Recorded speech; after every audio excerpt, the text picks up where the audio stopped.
Hello everyone, and welcome to another episode of VizRT Tuesday Tutorials. I am your host, Richard Evans. Don't forget to like, comment, and subscribe. So, today I'd like to show you how to control effects using the TriCaster Flex Dual.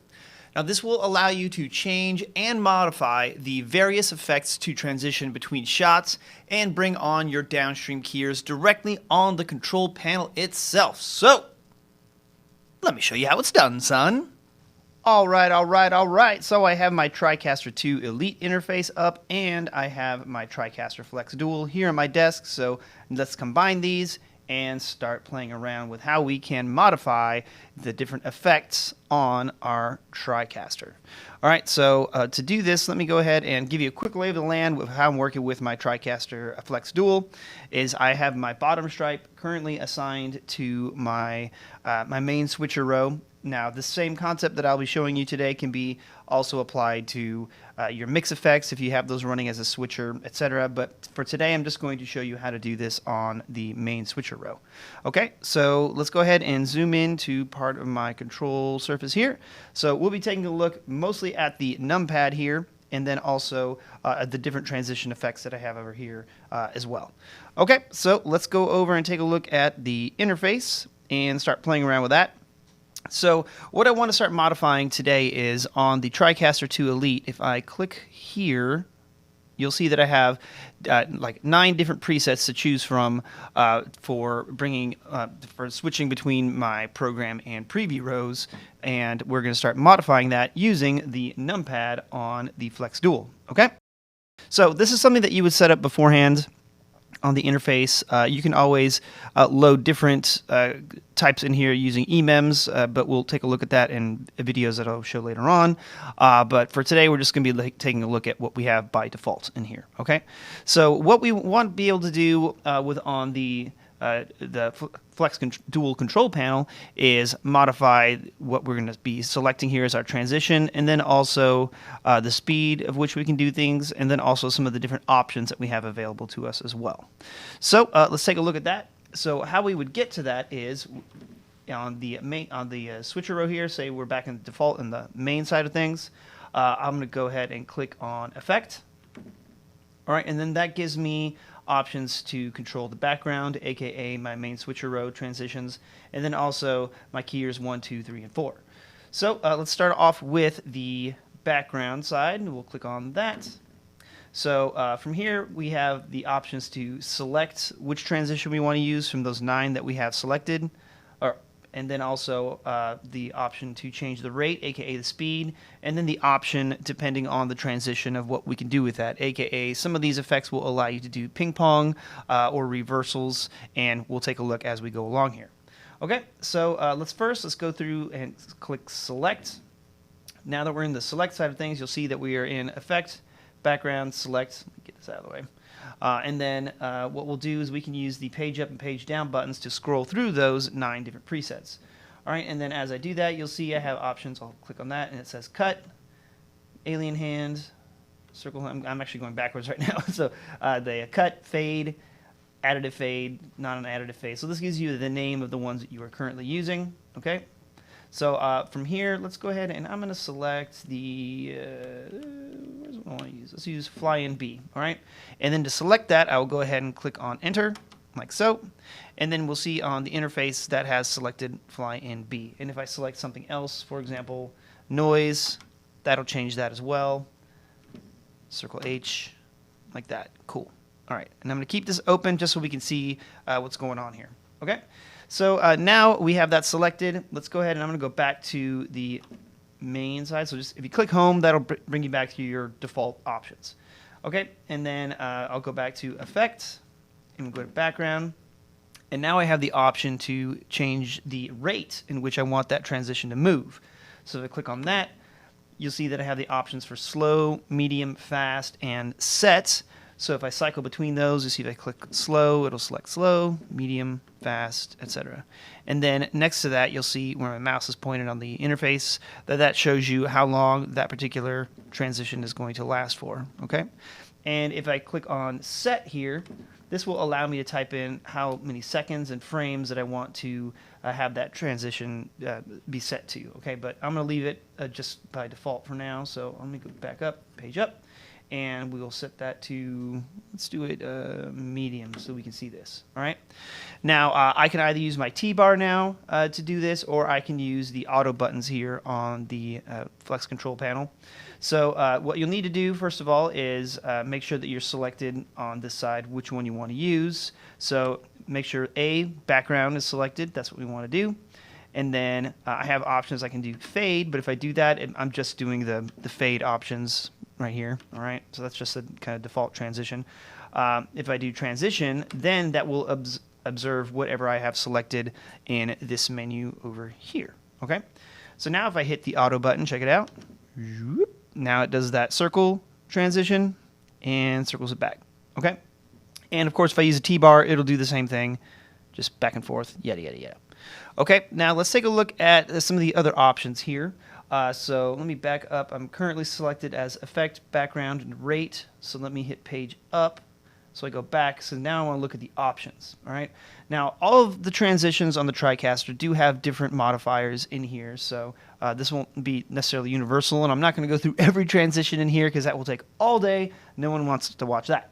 Okay. So if I click on option here, you'll see I have options here for reverse and ping pong. So right now by default, it's just doing this. So if we take a look at the program, it's just doing that circle basically from the in to the out. But if I say ping pong, check this out, it will do one where I go from the in to the out, and if I click it again, it'll go from the out to the in. All right. And if I click on ping pong again, that will basically turn it off, and then I'm back to just going from the in to the out. Now if I click on reverse, well, that'll do the other way. So now I'm going from the out to the in, like so. Doo-doo, and it'll just keep doing that over and over again. Okay, and of course I can combine these, make it reverse and ping pong. It's kind of up to you how you want to do that. All right, so let's go back here, and now I'm going to go back to effects, background, select, and now I want to select the alien hand, and I'll show you why here in a bit. So go ahead and select that. Awesome. Hit my transition. Rawr. So I'm doing one of those cool 3D warping transitions, so it'll basically take this entire transition and modify it. So if I use my T-bar, for example, you can see that I'm literally grabbing that image, and in real time, I'm modifying it and squishing it back. So yeah, let's get it out of here. Okay, cool. So now let's apply that same concept over to our downstream keyers. So I'm going to go ahead and select my downstream. Let's go ahead and just bring it on real quick just to show you what it is. So I have that storm cloud that I've been using for a bit. Good example here. I have it big in the corner, and I'll show you why here in a bit, just so you can easily see things. Okay. So let's go ahead and take that off for now. And now let's go through, and I'm going to start to modify the effects on that downstream keyer. Let me go ahead and open this up, and I'm going to hit effects. And then we'll go to keyer number 1 and do the same thing. We'll do select, and then this will allow me to select the different transitions that I have in here. And I'm going to do fly in from upper left, select that. All right, now using my auto buttons over here on next to the numpad, if I hit auto 1, check it out. Here it comes, whoosh. And if I click that again, it comes back off. All right, and let's go back into this. Go to effects, key 1, go to rate. Same thing, I can make that fast, medium, or slow. Let's do that fast. And let's go ahead and transition that on. So now, whoosh, comes on fast, comes on slow. Or, sorry, it comes off slow, fast. Get your words right, Richard. Okay, so now from here, what I also want to show you is, let's back up, and I'm going to go to options. And you have an option here for transition with background. And so if I click on this, you'll see that that turns that off on the interface, and it turns it back on.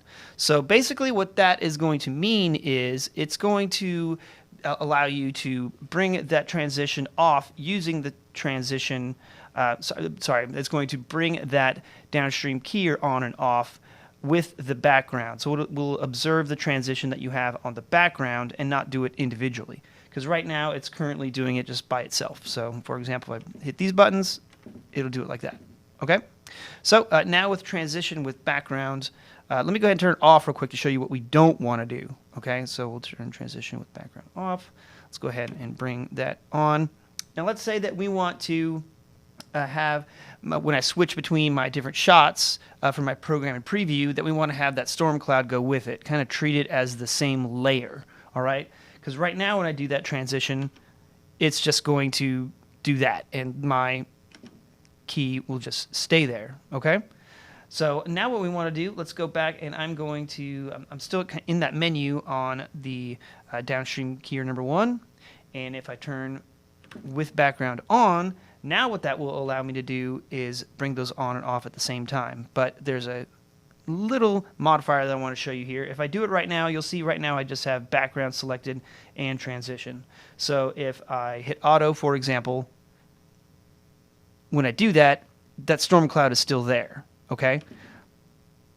Like so, because I only have background selected. So now what I can do is I can press background and key 1 together, like so, and now they are being treated as a single layer.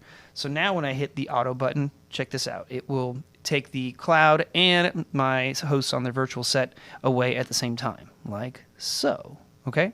Now I'm going to use my T-bar to kind of show you this in slow motion just so you can kind of see it. Let's go ahead and bring that back on. All right, so I have it like that. So that comes back in. Now when I start to bring this like this, you'll see that it crumbles up the virtual set and that cloud at the same time when I do this particular effect, like so, and then get out of here, like that, okay? And if I bring that off like that, well, then it just comes on like so. I can use the keyers right here to do that, or I can have multiple keys on here, but if you want to have them both together, make sure both of those buttons are pressed, or you can press all of them at the same time. Let me see if I do that. Make sure you're pressing all of them like that. Now I have all of those selected, and they will be observed the same way. But, of course, I didn't configure any of these other ones, so that's going to look a little weird when I do that.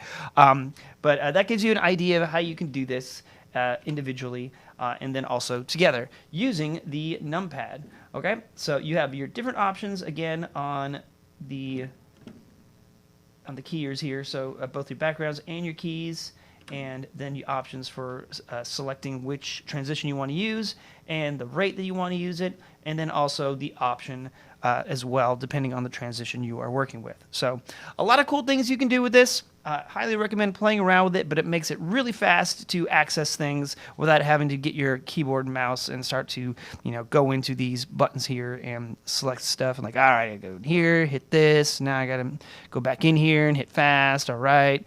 From there, you can just basically do it all within here, and you can still switch your show in style. So play around with this, and of course, have some fun. There you have it, yet another awesome way to use the TriCaster Flex Dual in your live productions. Now for more tutorial videos like this one, be sure to subscribe to the VizRT YouTube channel at youtube.com/VizRTofficial. And you can find more information about the TriCaster Flex Dual and other VizRT products and services by contacting your local VizRT partner or visit our website, VizRT.com. And you can also get professional training with VizRT products by signing up for Viz University at VizRT.com/community/Viz-University. And if you're posting your work using VizRT products on social media, make sure that you tag us using the hashtags VizRT, TriCaster, or 3Play. We love seeing what you are working on. That's it for today. Thank you so much for watching, and I'll see you again real soon for another episode of VizRT Tuesday Tutorials.